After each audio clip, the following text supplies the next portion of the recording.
So imagine you have this like completely airtight argument. Oh, yeah. You've got bulletproof data, you have these visually stunning slides, an impassioned delivery, and I mean, the absolute undeniable truth is just on your side. You've done all the homework. Exactly.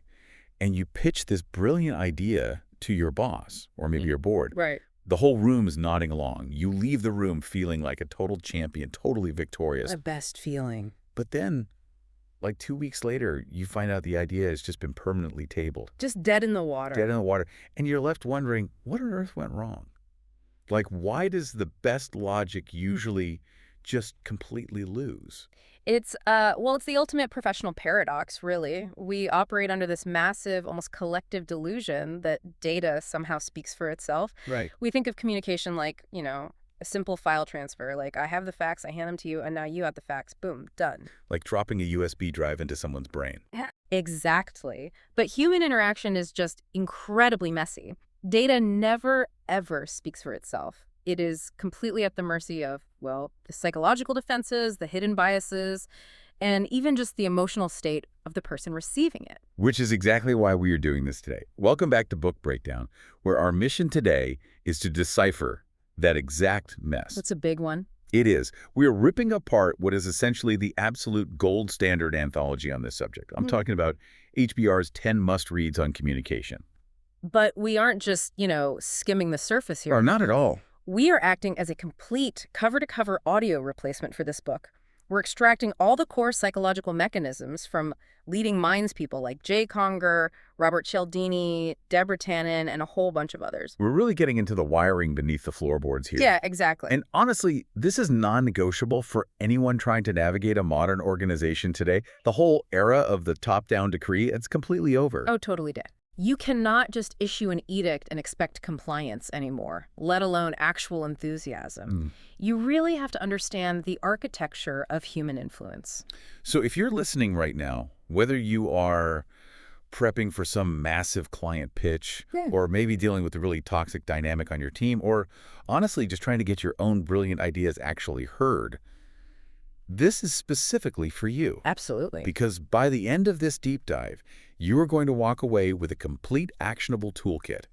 You'll understand how to align the hidden tumblers of persuasion, how to decode what the other person is secretly thinking, and how to actually command a room with authentic clarity.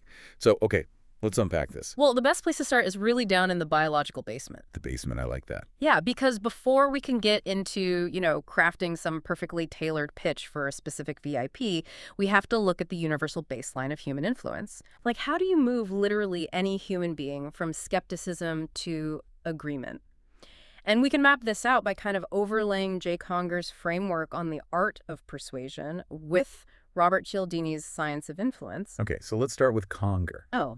He basically argues that persuasion relies on 4 main pillars, right? And the very first one is credibility. Yes. But what I found so fascinating is how he dissects credibility. Because we usually just think of it as, having a really fancy resume. It's like a list of degrees. Yeah. Right. But it's actually this dual engine system. It's expertise, sure, like your history of sound judgment. But the second, equally vital engine is relationships. Yeah. Like, do you have a history of actually listening to other people and acting in their best interest? And that dual nature is exactly where most people totally miscalculate. I mean, you might be the smartest engineer in the entire room holding all the technical expertise. Sure. But if you have zero relational capital, if no one believes you actually care about their specific department's survival, your expertise is actually viewed as a threat. Wow. Not an asset, but a threat. Exactly. Your credibility is basically hollow. But, okay, let me throw a wrench in that. Yeah. Because what if you are sitting there listening to this and you're thinking, look, I just got hired. I'm the new director of whatever. I don't have a 10-year track record of brilliant decisions here, and I don't know anyone. Right. Like, how do you just manufacture credibility out of thin air? Well, the short answer is you don't manufacture it out of thin air. You manufacture it in miniature. Okay, explain that. So Conger highlights this phenomenal case study in the book about a guy named Tom Smith. And Smith was hired as the chief operating officer of a retail bank. Okay. Now, he quickly realized that the bank's overhead was just catastrophically high, and they needed this massive, sweeping restructuring. But the problem. Yes, he was an outsider. Exactly. His entire background was in financial services, not retail banking. So to all the veteran branch managers, he was an absolute outsider. He completely lacked both relational trust and perceived industry expertise. So if he just marches into a boardroom on day one and says, hey guys, we need to cut overhead, what happens? Oh, they reject the organ transplant immediately. The immune system of the organization just attacks him. Right, right. So Smith played the long game instead. To build the relational side of his credibility, he spent months doing literally nothing but meeting one-on-one with all the key senior managers. Wow. Months. Months. And he didn't pitch his massive restructuring idea even once during that time. He just asked them what their pain points were. He mapped out their anxieties. Oh, I see. So he's essentially diagnosing the system before he prescribes any medication. Precisely. And then, to build the expertise side, he looked for a low-risk, high-visibility win. Okay. He noticed their mortgage business was currently really sluggish, so he proposed this highly targeted little pilot program. Let's offer new mortgage customers a 90-day grace period with no payments. Just a small experiment. Exactly. It was contained, it was super easy to measure, and it turned out to be a massive, undeniable success. See, that is incredibly strategic because he didn't walk in and demand trust. He proved it on a micro scale. Yep. And suddenly, he's not just a clueless financial services guy anymore. He's the genius who fixed the mortgage slump. Right. He bought the exact currency he needed to later pitch the massive overhead restructuring. Because the human brain, it looks for patterns. If you demonstrate competence and empathy on a small scale, the brain just extrapolates that you're going to behave the exact same way on a macro scale. That's fascinating. And that is real credibility, which actually leads right into Conger's next crucial element, which is framing for common ground. Right, finding the shared benefit. And honestly, this is where the curse of knowledge usually just destroys a pitch. Oh, completely. Because you get so wrapped up in why an idea benefits you, or maybe why it benefits the company as a whole, that you totally forget to frame it around why it benefits the specific person sitting across the table from you. It's the classic trap of corporate speak. And the text uses Monica Ruffo to illustrate how to break this.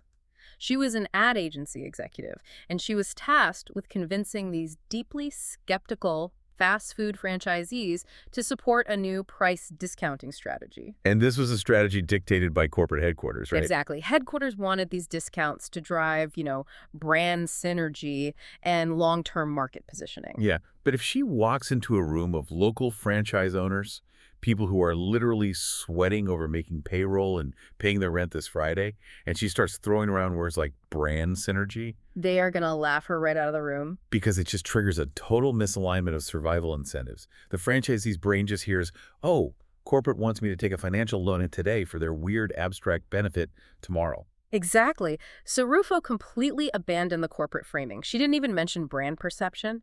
Instead, she walked in with hyper-specific, localized research proving how this exact discounting scheme would tangibly increase their immediate short-term profit margins. Yeah, she framed the entire initiative solely around their immediate survival. So she basically found the exact intersection where corporate's goal and the franchisee's goal perfectly overlapped, and she only illuminated that specific intersection. You hit the nail on the head. Which ties perfectly into Conger's third pillar, providing vivid evidence. And man, this is another massive trap, especially for analytical thinkers. Oh, it's the biggest trap. Because we love to just throw up a spreadsheet with like 50 rows of data and expect the audience to just gasp in awe. But data does not trigger an emotional resonance in the human brain at all. It absolutely doesn't. Yeah. I mean, our brains evolved over millennia to process narratives and spatial realities, right? Not abstract numbers on a grid. If you want your data to actually stick, it has to be vividly concrete. And the Microsoft B.O.B. story from the research perfectly captures this. It's such a great example. You have these two software developers, Karen Fries and Barry Linnett, and they are trying to convince Microsoft leadership to invest millions of dollars into this completely radically new, untested user interface. Right. Now, they had the market research, they had the financial projections, but they knew if they just showed the math, the executives' analytical defenses would just rip those projections apart. Because the moment you present raw data, you're essentially inviting the audience to play auditor. You're basically saying, hey, find the flaw in my math. Exactly. You put them straight into defense mode. So Fries and Linnet bypass the math entirely. They use this vivid, visceral analogy instead. Yeah, tell the kitchen story. Yeah, they told the executives, imagine walking into your kitchen to cook dinner, but all the cabinet doors are painted over, completely opaque, and there are absolutely no labels on anything. You have to memorize exactly which unmarked door hides the macaroni and exactly which unmarked drawer holds the salt. Which sounds like a nightmare. Right. They said that incredibly frustrating, disorienting feeling. That is exactly how normal, non-tech people feel when they use our current computer operating systems. It's just brilliant because it leverages spatial memory and this deeply universal feeling of frustration. And then they delivered the punchline. Our new software, BOB, is like putting glass doors on all those kitchen cabinets. Oh. Boom. In one sentence, using a totally common household image, they made the abstract data deeply physically concrete. The executives didn't even need to audit the math anymore. They just felt the relief of the glass doors. And, that feeling of relief is exactly what Conger means by his final pillar, connecting emotionally. Right. Because you cannot be tone deaf to the emotional state of your audience. You have to calibrate your emotional delivery to match their actual capacity to receive it. Which brings us to Mary Kay Ash. Yes, the legendary founder of Mary Kay Cosmetics. She understood this intuitively. She used some pretty extreme emotional framing, though, didn't she? Extremely potent framing.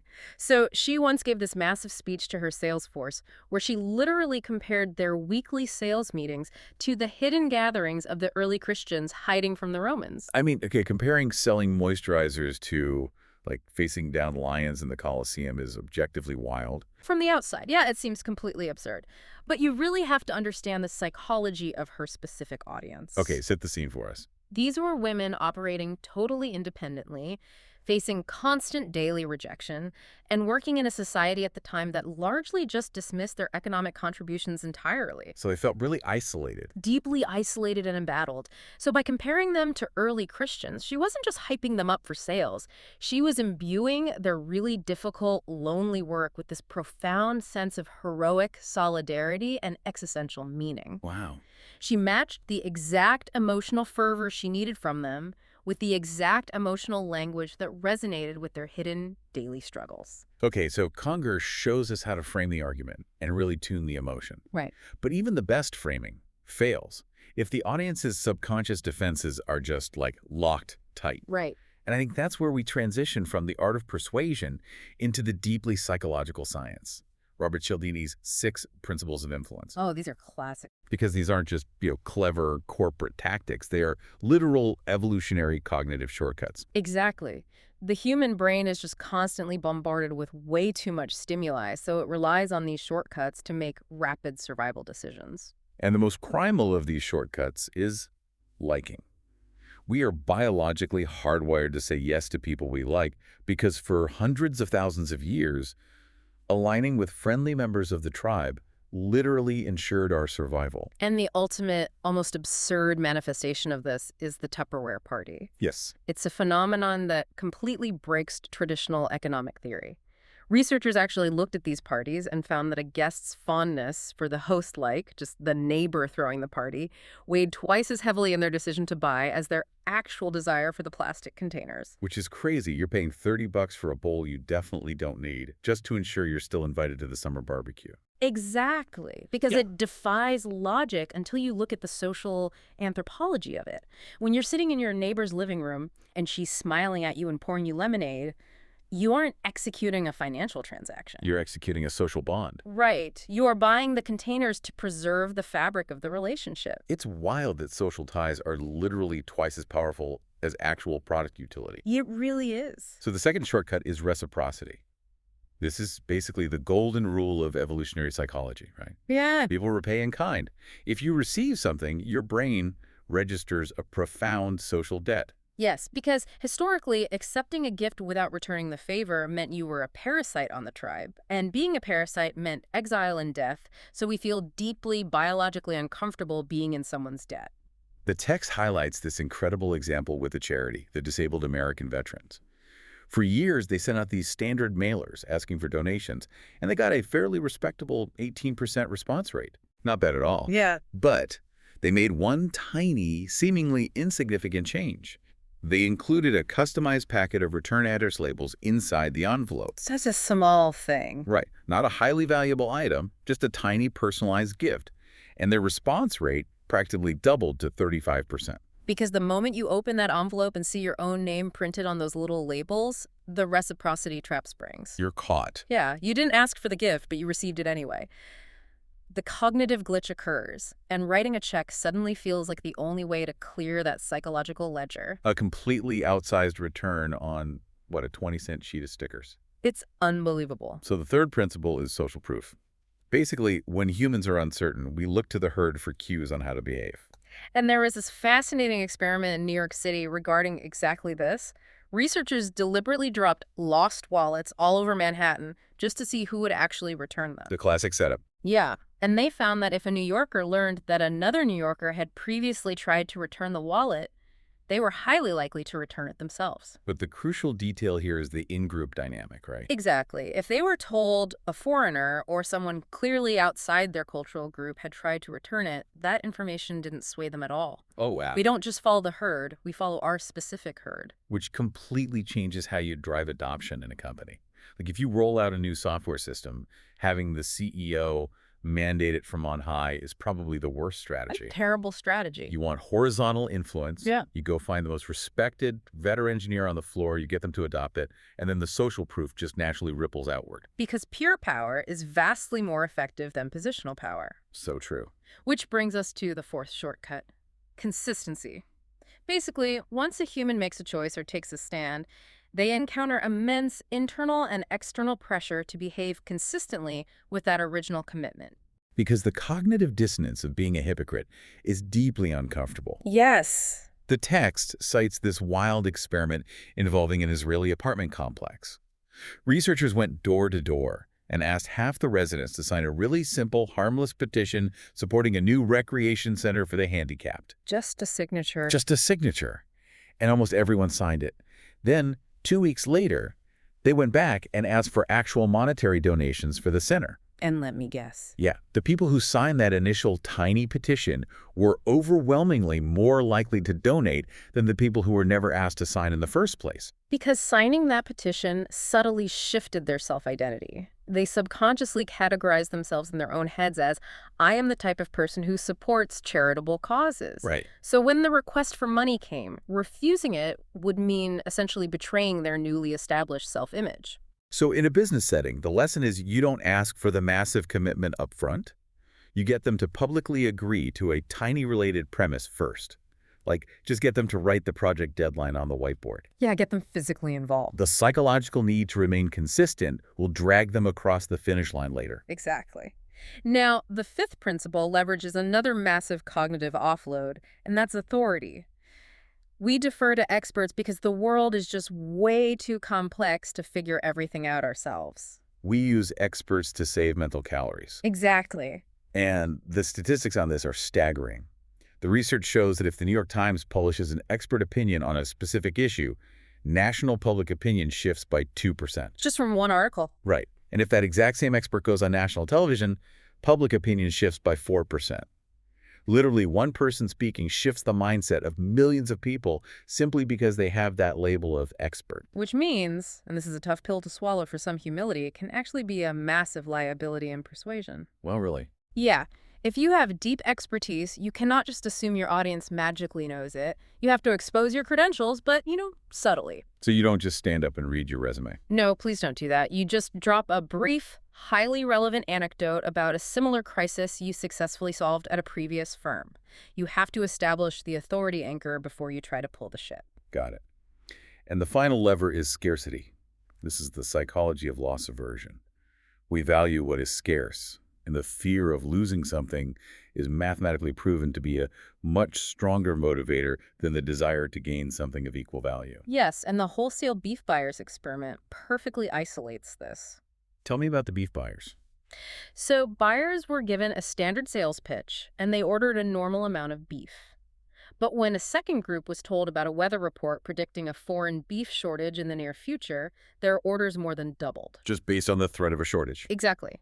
But then the researchers deployed the ultimate scarcity trigger on a third group. What did they do? They told the third group about the weather report, but they added that this weather information was highly exclusive, that literally nobody else in the entire market knew about it yet. Oh, wow. And their orders jumped 600%. 600%. It wasn't just the beef that was scarce anymore. It was the information itself. Exclusive information makes the recipient feel deeply privileged and highly anxious to capitalize on that momentary advantage. Okay, I actually had to pause here. Sure. Because if I am listening to all of this right now, manufacturing credibility, using address labels to trigger social debt, leveraging exclusive information, it starts to sound a little bit like we're just teaching people how to be highly effective, manipulative sociopaths. Like we're just hacking the human brain. And that is the exact danger Cialdini explicitly warns against in his work. Because the difference between influence and manipulation is authenticity. Okay. If you fake expertise you don't really have, or if you tell someone a tip is exclusive when it's actually front page news, you are playing a very dangerous short-term game. Because the moment the deception is uncovered, the rule of reciprocity bites you back. Exactly. People will naturally repay your deception with permanent, deep distrust. You basically burn the relational capital straight to the ground. These evolutionary principles are incredibly powerful, yes, but they only yield sustainable results when they point to genuine, actual value. You know, I think of it like a combination lock. Persuasion isn't a sledgehammer that you use to just smash a door open. Yeah. Because if you smash it, the door is broken forever. Persuasion is aligning the tumblers of human psychology. You need the credibility, the shared framing, the vivid evidence, and the psychological triggers all aligned in the exact right order. Yeah. And when they are, the lock just opens naturally without force. That is a phenomenal way to conceptualize it. You are reducing the friction of the lock, not forcing the mechanism. So if that is the universal combination lock of human psychology, how do we adjust the numbers for wildly different personalities? Yes. Because walking into a room to pitch someone who's highly emotional and visionary like a Richard Branson type obviously requires a completely different alignment of tumblers than pitching a hyper-analytical, data-obsessed person like Bill Gates. Absolutely. The universal levers work, but the application must be surgically tailored. And this brings us to the exhaustive research of Gary Williams and Robert Miller. What did they find? They spent 2 years studying the decision-making styles of over 1,600 executives. Wow. And they discovered that while human beings are obviously complex in high-stakes environments, executives overwhelmingly default to one of 5 distinct decision-making profiles. And the tragedy here is that most professionals just use a one-size-fits-all pitch deck. They pitch everyone the exact same way, and they fail most of the time. Exactly. So let's break down these 5 profiles, starting with the charismatics. This makes up about 25% of executives. Richard Branson is the archetype here, right? They are highly visual, they process information at lightning speed, and they are easily enthralled by bold, disruptive ideas. And that initial enthusiasm, that is actually the biggest trap for the person pitching them. Right.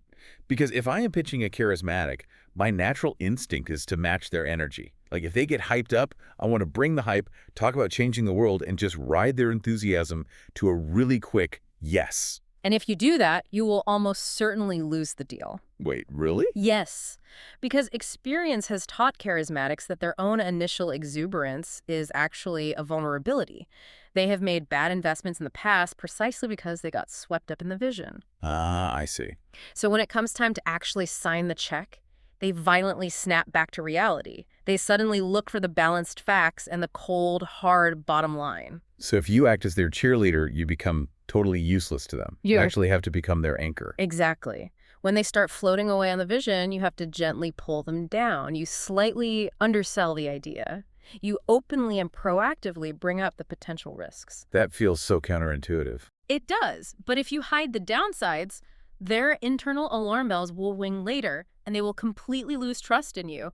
You have to keep the argument simple, use highly visual aids, and ruthlessly ground the conversation in proven results. So you feed them buzzwords like results, proven, clear, focus. Exactly. Okay, profile number 2 is basically the exact opposite. The thinkers. This is about 11% of executives. Bill Gates is the classic example here. Oh, yeah.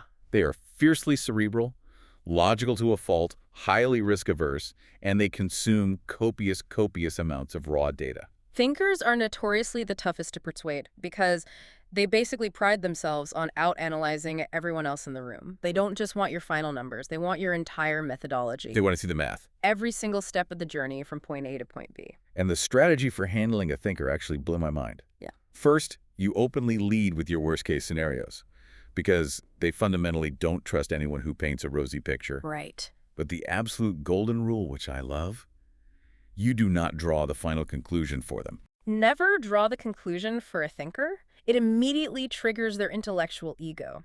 If you package the data perfectly and say, therefore, we must do X, they will instinctively search for a reason why X is wrong just to prove they are smarter than you. That is so true. So you have to lay out all the puzzle pieces, explain exactly how the pieces were manufactured, and then just sit back and let them assemble the final picture themselves. Yes. And when they connect the dots, it becomes their brilliant idea, and they will defend it to the death. Precisely. You use words like academic, methodology, expert, proof. Okay, profile number 3 is the skeptics, making up about 19%. Larry Ellison is the archetype. Skeptics are highly suspicious of any data that challenges their established worldview. Very stubborn. They can be incredibly combative, deeply demanding, and ironically, despite all their aggressive posturing, they often make decisions based purely on gut feelings. Pitching a skeptic is, well, it sounds like willingly walking into a wood chipper. The attack doesn't feel analytical. It feels deeply personal. They will lock horns with you just to test your resolve. They want to see if you'll flinch. They do it to see if you will break. With a skeptic, your data is completely secondary to your clout. The core strategy here revolves entirely around transferred credibility. Skeptics do not trust outsiders. Period. Period. If you walk in as an unknown, you are dead on arrival. So you essentially need a human shield. You absolutely must co-present with someone the skeptic already explicitly trusts. Yes. Or, at the very least, you need to walk in with a ringing, very public endorsement from their peer group. And you also have to carefully stroke their ego. Oh, definitely. They need to feel like they are the ultimate arbiter of truth. Their buzzwords really reflect that deep need for control. Grasp, power, action, suspect, trust. Got it. Okay, moving to the 4th style. We have the largest group, the followers, at roughly 36%. Carly Fiorina is cited as an example here. Right. Followers carry a really heavy burden of responsibility, but are paralyzingly risk-averse. They make decisions by looking backward. Like they rely heavily on how similar decisions were made in the past, either by themselves or by executives they admire. But the paradox of the follower, and this is so crucial, is that they will never, ever admit they are a follower. Oh, of course not. They desperately want to be perceived as cutting-edge, forward-thinking innovators. They want the aesthetic of innovation without any of the actual risk. Exactly. So your pitch has to be like a masterclass in cognitive dissonance. You have to present a solution that feels shiny and new, but is fundamentally bolted down by bulletproof case studies and proven methods. Yes. You basically paint a safety net to look like a tightrope. That's a great way to put it. You overwhelm them with testimonials. You show them that highly respected companies have already done this exact thing successfully. So you use buzzwords like innovate to stroke their ego, but you back it up with expertise, similar to previous, what works. Which leaves the 5th and final style, the controllers. About 9% of executives. Martha Stewart is the archetype here. Okay. Controllers are driven by a deep internal fear of the unknown. They absolutely abhor uncertainty and ambiguity, so they build these massive fortresses of facts and analytics to protect themselves from unpredictability. Because they are terrified of losing control, they literally have to own every idea. So Yes. if you walk in and try to aggressively close a controller, what actually happens? They will perceive your pressure as a direct threat to their autonomy, and they will instantly categorize you as an enemy. You cannot sell to them. You have to let them buy. Exactly, drip strategy. Precisely. You supply them with a steady, highly structured stream of data over a long period. You don't ask for a decision in the room. Ever. Never. You might send them an industry report one week, a white paper the next week. You just let them absorb the details in their fortress. Eventually, they will synthesize the data and convince themselves. So their buzzwords are really grounded in reality. Details, facts, logic, handle, just do it. Exactly. Okay, so that is a brilliant matrix for profiling the catcher of the pitch. But what about the person standing at the front of the room? Like, what about the pitcher? That's a great pivot. Kimberly Ellsback conducted this research that flips the lens entirely onto us. She found that while we are busy analyzing the executives, they are subconsciously categorizing us into highly specific prototypes within milliseconds of us opening our mouths. It is a cognitive necessity for them. The catcher is sitting there, evaluating a highly complex, very subjective idea.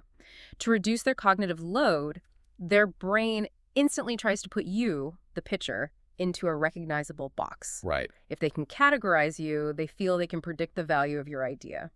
And Ellsback found that successful pitchers almost always fall into one of three distinct buckets. The first prototype is the showrunner. This is the slick, perfectly polished professional.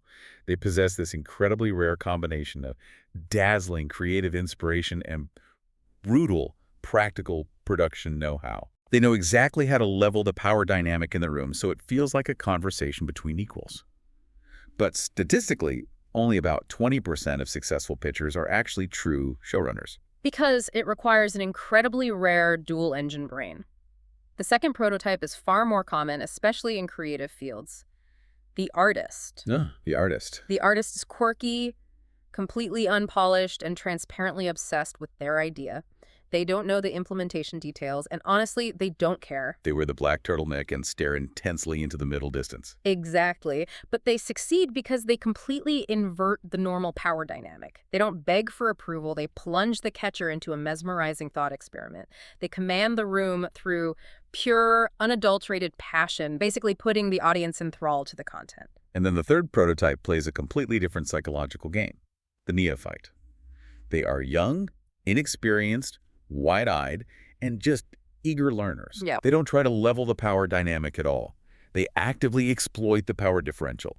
They walk in and essentially plead ignorance, asking the deeply experienced executive for their wisdom and help. They completely disarm the executive's defenses by turning them into a benevolent mentor. It's an incredibly potent strategy if it's done authentically. But, and this brings up a genuinely terrifying question, what if I'm listening to this right now and I realize I don't naturally fit into any of these three stereotypes? Right. Like, I'm not a slick showrunner, I'm not a quirky visionary artist, and I'm honestly too old to play the wide-eyed neophyte. What happens to me? Well, if you possess a massive, publicly verifiable track record of success, you are fine. Your resume basically bypasses the categorization process entirely. Correct. But if you do not have that established track record, Ellsback's research is stark. If you don't fit a recognized pattern, you will likely fail. Wait, really? Just because I don't fit a stereotype? Because of that cognitive load we mentioned earlier. If the catcher cannot place you in a familiar box, their brain registers you as an anomaly. And anomalies are scary. Yes. An uncategorizable person is unpredictable, and unpredictability triggers subtle anxiety. They literally won't know how to evaluate your creativity, and their default response to anxiety is just no. So what's the fix? You have to assess yourself honestly, find whichever prototype is closest to your natural personality, and intentionally lean into it just to get your foot in the door. Wow. You just have to give their brain a familiar handle to grasp. Exactly. Okay, we've exhaustively mapped out these high-stakes formal boardroom pitches, but let's step out of the boardroom and into the hallway. The everyday stuff. Yeah, let's talk about everyday conversation. Because Deborah Tannen's groundbreaking research shows that the way we literally construct our everyday sentences can completely sabotage our authority without us even realizing it. Tannen's work is truly revolutionary because she exposes the invisible subtext of language. We tend to think language is just a tool for negotiating ideas. Right, just passing information. But Tannen proves that language is simultaneously and constantly negotiating relationships and status. And this invisible negotiation is a total minefield because men and women are, broadly speaking, socialized in completely different linguistic universes during childhood play. It all stems from the playground.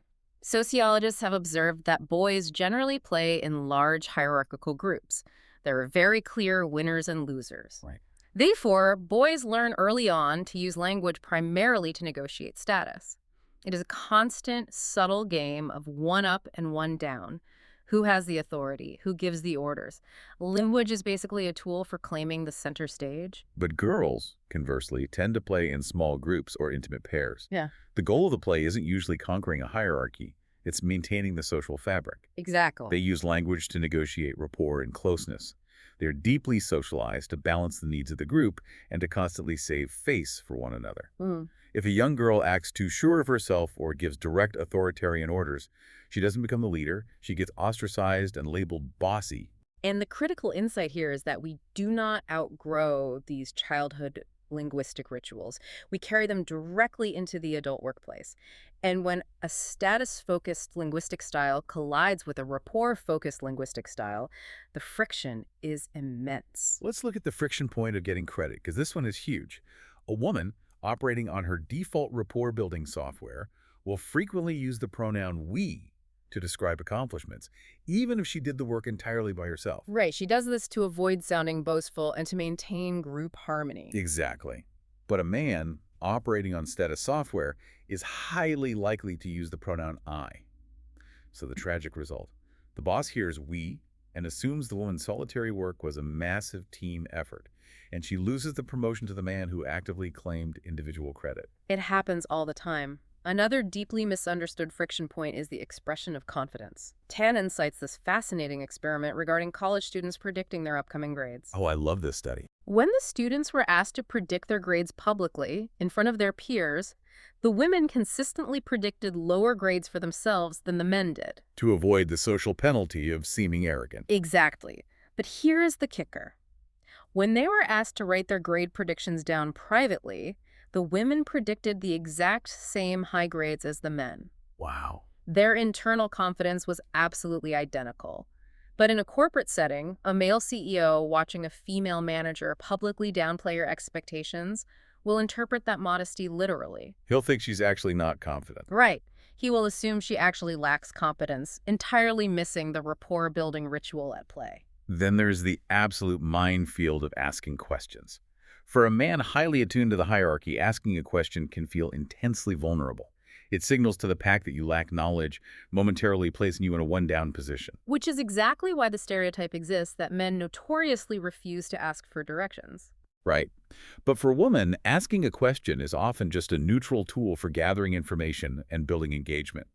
Tannen mentions a devastating case of a female physician who was actively penalized in her formal evaluations for asking her superiors too many questions. Such a sad story. In her mind, she was being thorough. In the minds of her male superiors, she was broadcasting sheer ignorance. We see the exact same literal versus ritual mistranslation with apologies. Oh, the I'm sorry trend. Yes. Women frequently say, I'm sorry, as a conversational lubricant. They don't mean, I accept the legal blame for this error. They mean, I empathize that this unfortunate thing happened to you. It's a ritual to bridge a gap. Right. But a man hearing, I'm sorry, processes it literally as an admission of fault, subtly categorizing the woman as weak or blameworthy. It even breaks down how we give feedback. Like a female manager trying to save the face of her subordinate might buffer a piece of harsh criticism by starting and ending the conversation with glowing praise. She's managing the emotional impact. The classic compliment sandwich. Exactly. But a male subordinate, listening for the literal status update, hears the initial praise, assumes that is the main headline, and views the buffered criticism as a minor, irrelevant afterthought. Yep. He leaves the room thinking he's doing great, and the manager is left furious that his behavior never changes. And perhaps the most combustible friction point is ritual opposition. In many high-powered environments, like consulting firms, the dominant male culture tests the validity of an idea through aggressive, heated debate. They play devil's advocate, they attack the premise. For the men, it's a game. It's just intellectual sparring to stress test the concept. Right. But for a woman who is deeply socialized to maintain rapport and view language as a tool for connection, this aggressive challenge feels like a literal personal attack. She might assume they hate the idea and her, so she hedges her argument or backs down entirely just to restore the peace. And then the men view her retreat as proof that the idea was weak to begin with. It's so frustrating. And the stakes of these misunderstandings are not just about missed promotions. Tannen details how linguistic style can literally be a matter of life and death, particularly when it comes to indirectness. Yeah. Sometimes people speak indirectly to soften a demand or to avoid usurping someone else's higher status. Tannen analyzes the tragic crash of an Air Florida flight into the Potomac River. This story is chilling. It really is. When they recovered the black box cockpit recordings, the transcript showed the co-pilot repeatedly trying to warn the pilot about dangerous ice buildup on the wings. Right. But the pilot was the supreme authority in that cockpit. The co-pilot, trapped by the need to respect that status hierarchy, used indirect, mitigated language. He didn't scream, "The wings are freezing, abort takeoff." No, he made subtle observations. Right, he said things like, "Look how the ice is just hanging on there, isn't that something?" He was trying to lead the pilot to the conclusion without directly ordering him to save the pilot's face. And because the pilot was accustomed to direct, status-based communication, he entirely missed the subtle cues. He assumed the co-pilot was just making idle chatter. He initiated takeoff, and the plane crashed into the frozen river. The desperate need to preserve social status literally overrode the clear communication of a lethal threat. I think about it like trying to run a highly complex piece of Mac software on a Windows computer.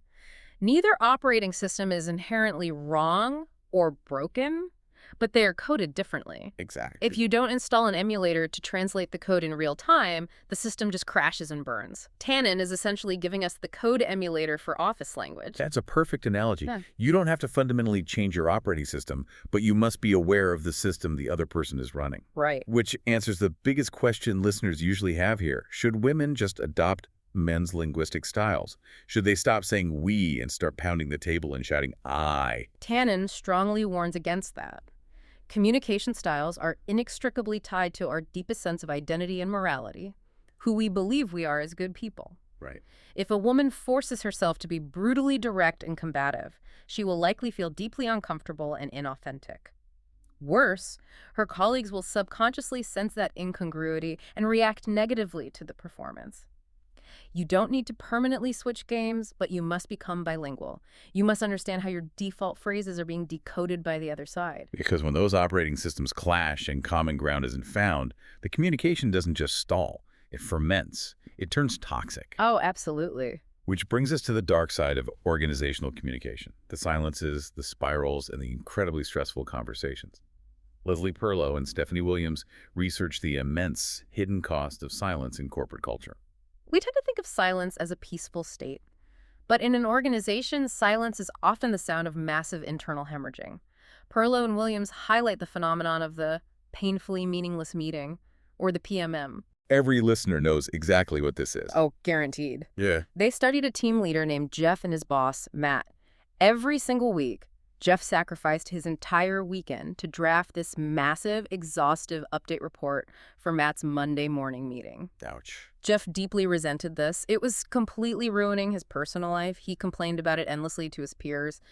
But when he sat across from Matt, he never said a single word about it. He just smiled and handed over the report. Why? Because confronting the boss triggers our primal fear of the tribe casting us out. He stayed silent to preserve the relationship. But the devastating irony is that by keeping quiet to preserve the relationship, Jeff was actively building a deep, pernicious resentment that was destroying the relationship anyway. He started subtly undermining Matt in other areas, Right. and the ultimate tragedy. Matt privately thought the massive reports were completely useless. He didn't even read them.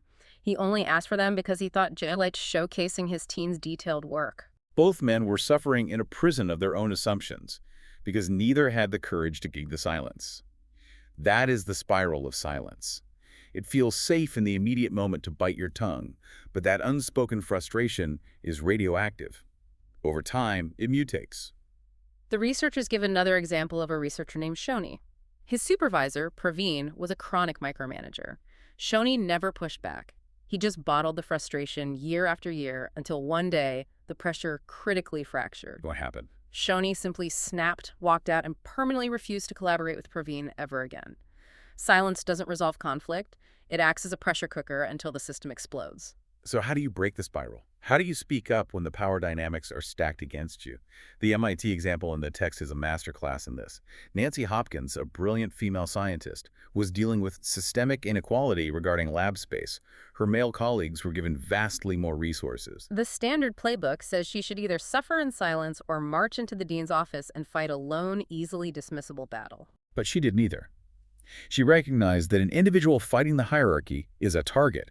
A group fighting the hierarchy is a movement. Yes. She drafted a letter outlining the disparities, and then she did something crucial. She quietly built a coalition. She went to other senior female scientists, showed them the data, and found they all shared the exact same silent frustration. They all signed the letter together. Evolutionarily, a group bypasses the individual threat response. When the institution is confronted by a unified coalition, it cannot dismiss them as a single difficult employee. A coalition carries undeniable legitimacy and commands resources.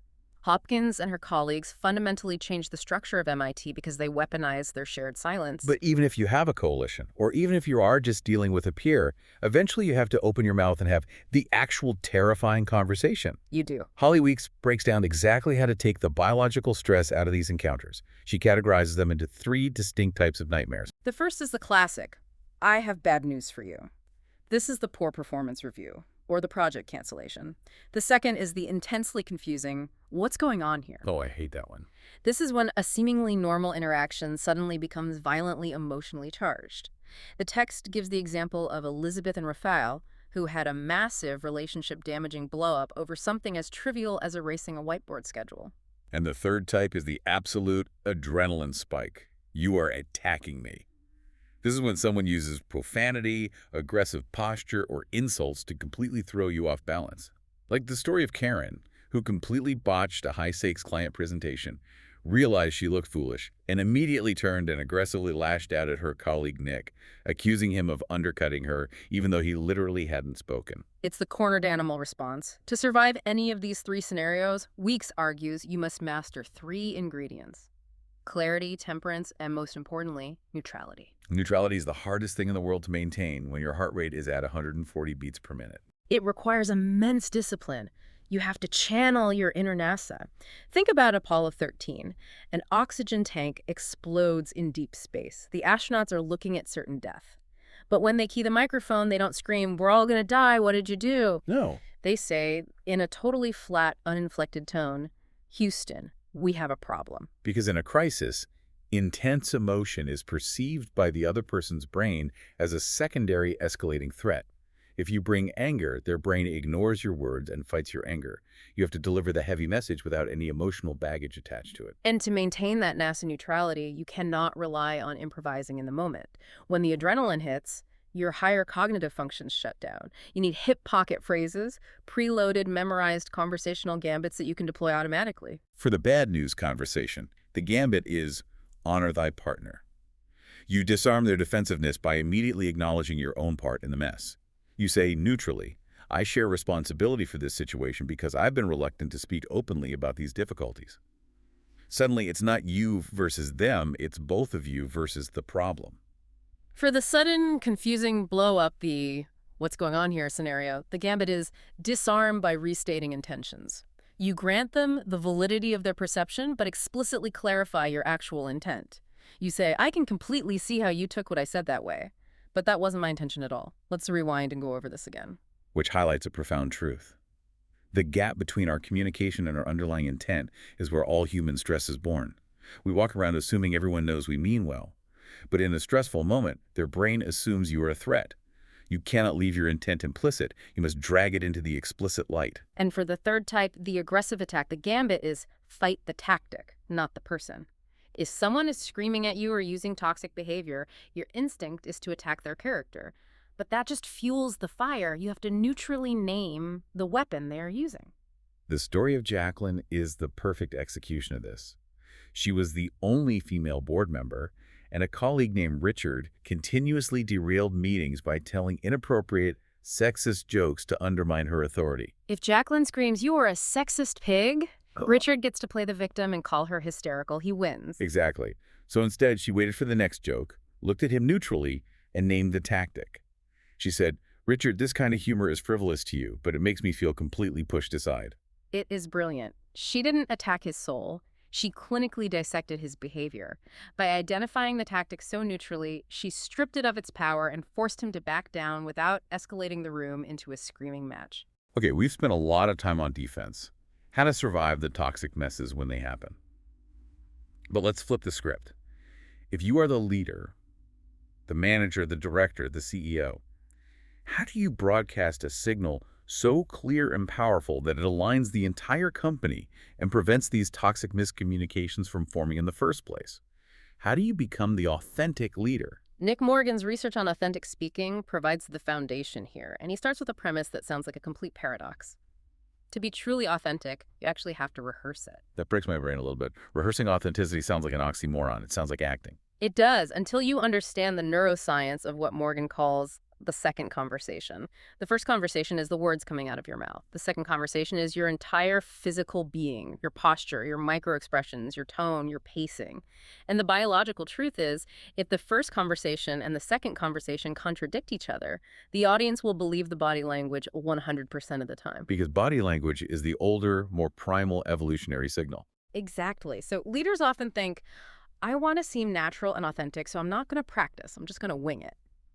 But what happens? They walk onto the stage, the adrenaline hits, the stress spikes, and their body betrays them. Their words say, I am incredibly excited about our new direction, but their stiff shoulders, shallow breathing, and lack of eye contact scream to the audience, I am terrified and hiding something. So you can't just memorize your PowerPoint slides. You have to actively rehearse your psychological state. Morgan outlines 4 specific intents you must mentally rehearse before you walk in the room. First is the intent to be open. You literally visualize giving the speech to your closest, most trusted friend, which forces your physical body to drop its defensive posture. Second is the intent to connect. You aren't broadcasting at a wall, you are reaching out. Third is the intent to be passionate, which means explicitly reminding yourself before you walk in the door exactly what the high stakes are. Why does this matter? And fourth, the intent to listen, which means maintaining the mental bandwidth to read the audience's physical cues even while your own mouth is moving. But Morgan is focused on the physical delivery. Stephen Denning's research shifts the focus to the actual architecture of the message, and Denning identifies the fatal flaw of the modern executive, the addiction to pure analysis. Leaders love objective facts. But Denning argues that while analysis excites the analytical mind, it completely bypasses the emotional heart. If your goal is to change human behavior, analysis alone is utterly useless. You must use storytelling. Because stories bypass the analytical firewall. But Denning is very specific. Form follows function. You don't just tell any story. You engineer the story based on the specific goal. Right. If your goal is sparking immediate action, you don't tell a deeply detailed 3-hour epic. You use a minimalist story. You use light detail so the audience's brain can superimpose their own specific problems onto the narrative framework. You use phrases like, just imagine if. Conversely, if your goal is to communicate who you are as a leader and build deep trust, you tell a story that reveals a genuine failure or vulnerability. You show them the scars. And if your goal is to foster collaboration, you don't tell a finished story at all. You tell the beginning of a story and invite the group to finish it. And framing all of this is John Hamm's critical research on the exact content a leader must manage. Hamm argues that there are 5 specific messages, 5 operational levers, that a leader must articulate with absolute, uncompromising clarity. Because if a leader is vague about any of these 5 things, it creates an information vacuum. And in the corporate environment, a vacuum is never filled with positive thoughts. It is instantly filled with toxic rumors, anxiety, and political backstabbing. The first lever is organizational hierarchy. When a company reorganizes, people panic. They assume they are being marginalized. A leader must explicitly, relentlessly frame the reorganization not as a political reshuffling, but as the optimal alignment of resources required to win a specific market battle. The second lever is financial results. When a team misses a massive revenue target, the default human instinct is a witch hunt. Who do we blame? A true leader shuts that down immediately. They perform a clinical, emotionless diagnostic on the system failure, not a character assassination of the employees. The third lever, and perhaps the most misunderstood, is defining the leader's job itself. Hamm tells the incredible story of a CEO named Chris. Chris's marketing team was failing spectacularly to launch a new product. The traditional alpha leader instinct is to swoop into the room, play the hero, dictate the exact solution, and save the day. But Chris didn't do that. He recognized that if he always provides the answer, his highly paid team will permanently atrophy into dependent order takers. So he walked into the crisis meeting and said, I am intentionally taking off my positional power hat today. I'm not going to give you the answer. Let's figure this out together as peers. He acted as a facilitator. It proves the ultimate leadership maxim. The boss doesn't need to have all the best answers. The boss just needs to ask the best questions. The fourth lever is the brutal reality of time management. Time is the only fixed asset. Vague leaders just tell their teams to work harder and get it all done. Authentic leaders acknowledge the constraints. They actively help their teams ruthlessly prioritize and make the painful choices of what to ignore. And the final lever is corporate culture. You cannot outsource your culture to the HR department. You cannot define culture with a motivational poster in the break room. The leader's daily behavior is the culture. You have to actively build the psychological environment that allows the team to win. Which encapsulates the overarching theme of this entire discussion. Clarity is kindness. Being vague, indirect, or conflict avoidant isn't polite. It is fundamentally dangerous. It creates organizational slop that eventually browns the team. Wow. If you are still with us, we have traversed an unbelievable amount of psychological terrain today. From Conger and Cialdini's evolutionary combination locks to the 5 executive pitching profiles to the invisible linguistic minefields of childhood play to surviving Apollo 13-level toxic conversations, and finally, authentic leadership.